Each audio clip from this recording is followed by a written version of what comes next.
شروع کرتی ہوں اللہ کے نام سے جو بڑا مہربان نہایت رحم کرنے والا ہے۔ ملکان ایک بہت ہی بڑا بادشاہ تھا۔ اس کا بس ایک ہی بیٹا تھا جس کا نام حضرت خضر علیہ السلام تھا۔ جب حضرت خضر علیہ السلام جوان ہوئے تو والد کو ایک دن خیال آیا کہ میں اپنے بیٹے کی شادی کر دیتا ہوں تاکہ ہماری نسل آگے چل سکے۔ حضرت خضر علیہ السلام ہر وقت اللہ تعالیٰ کی عبادت میں مشغول رہتے تھے۔ ان کو دنیا داری کی کوئی پرواہ نہ تھی، ان کو شادی سے کوئی سروکار نہ تھا، لیکن حضرت خضر علیہ السلام کے والد نے ان کو شادی کرنے پر مجبور کر دیا۔ حضرت خضر علیہ السلام کی شادی ایک بہت ہی حسین و جمیل لڑکی سے کروا دی گئی۔ آپ علیہ السلام شادی سے بالکل خوش نہیں تھے۔ حضرت خضر علیہ السلام نے شادی کی پہلی رات بھی اپنی بیوی کی طرف کوئی توجہ نہ دی۔ ساری رات حضرت خضر علیہ السلام اللہ تعالیٰ کی عبادت میں مشغول رہے۔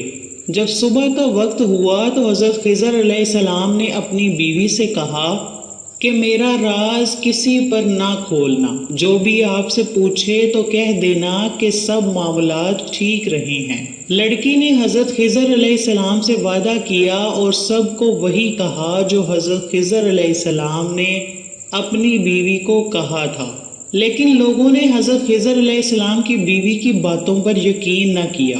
حضرت خضر علیہ السلام کے والد صاحب سے یہ کہا کہ ہمیں شک ہے کہ آپ کے بیٹے نے ساری رات بیوی کی طرف نہیں دیکھا۔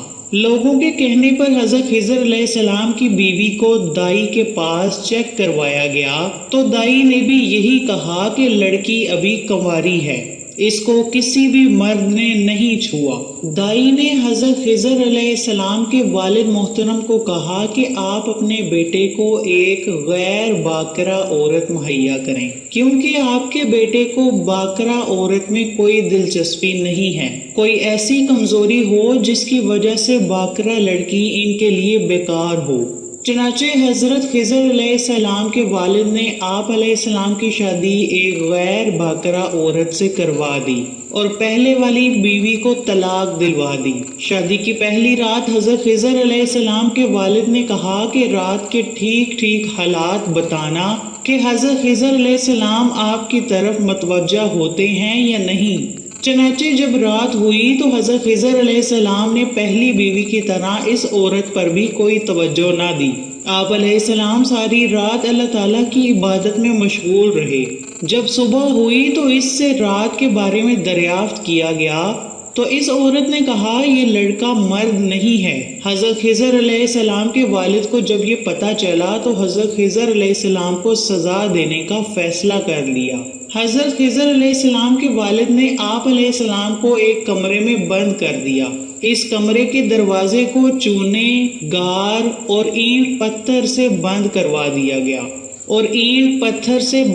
دیا گیا حتیٰ کہ 2 دن تک آپ علیہ السلام اسی کمرے میں بند رہے۔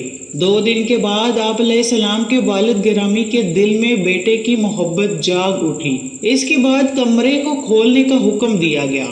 جب کمرے کو کھولا گیا تو دیکھتے ہیں کہ حضرت خضر علیہ السلام کمرے میں موجود ہی نہیں ہیں۔ یہ دیکھ کر لوگوں کو بڑی حیرانگی ہوئی۔ ملکان کو جب یہ پتہ چلا کہ میں بیٹے کے وجود سے محروم ہو گیا ہوں تو اس نے بیٹے کو تلاش کرنے کی بڑی کوشش کی، لیکن ملکان اپنے بیٹے کو تلاش نہ کر سکا۔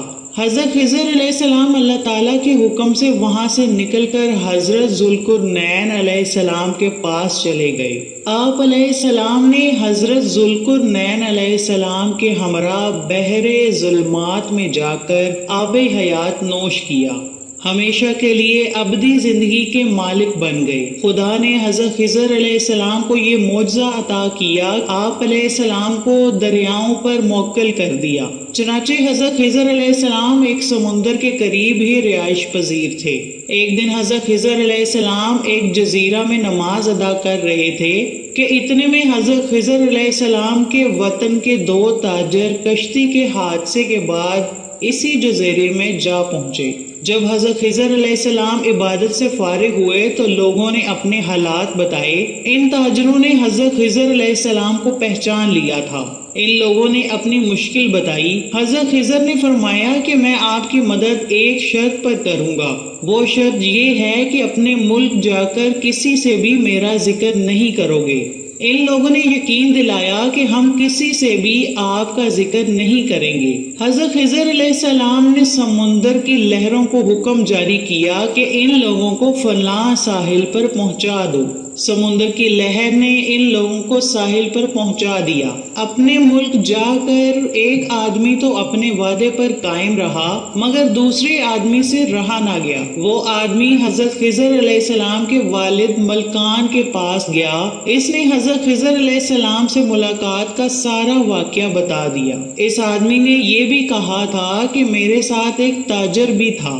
جب اس تاجر کو ملکان نے اپنے پاس آنے کو کہا تو وہ تاجر بادشاہ کے پاس آیا تو اس نے کہا کہ یہ آدمی جھوٹ بول رہا ہے، میں تو اس آدمی کو جانتا بھی نہیں ہوں، یہ کون ہے؟ اس آدمی نے کہا کہ بادشاہ سلامت، یہ آدمی جھوٹ بول رہا ہے، اس کو ابھی قید کر لیں اور میرے ساتھ اپنے کچھ ساتھی اس جزیرے پر بھیج دیں، ساری حقیقت سامنے آ جائے گی۔ چنانچہ بادشاہ نے اس تاجر کے ساتھ اپنے کچھ آدمی جزیرے کی طرف بھیج دیے، مگر جب ملکان کے آدمی وہاں گئے انہوں نے حضرت خضر علیہ السلام کو بڑا تلاش کیا لیکن بادشاہ کے آدمی ناکام لوٹے۔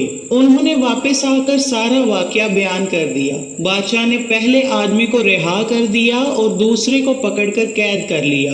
اتفاقاً اس شہر میں کوئی بڑی تباہی آ گئی کیونکہ وہاں کے لوگ بڑے گناہ گار تھے۔ اس تباہی نے سوائے 2 آدمیوں کے سب کو برباد کر کے رکھ دیا۔ ایک وہ کماری عورت جس نے شادی کی رات کا حضرت خضر علیہ السلام کا راز فاش نہ کیا۔ دوسرا وہ آدمی جس نے حضرت خضر علیہ السلام سے کیا ہوا وعدہ پورا کیا۔ جب یہ دونوں آپس میں ملے تو انہوں نے ایک دوسرے سے بات چیت کی۔ دونوں نے ایک دوسرے کو بتایا کہ ہم نے حضرت خضر علیہ السلام کا راز فاش نہیں کیا، تو ان دونوں نے آپس میں نکاح کر لیا۔ اس ملک سے ہجرت کر کے یہ دونوں کسی دوسرے ملک جا بسے۔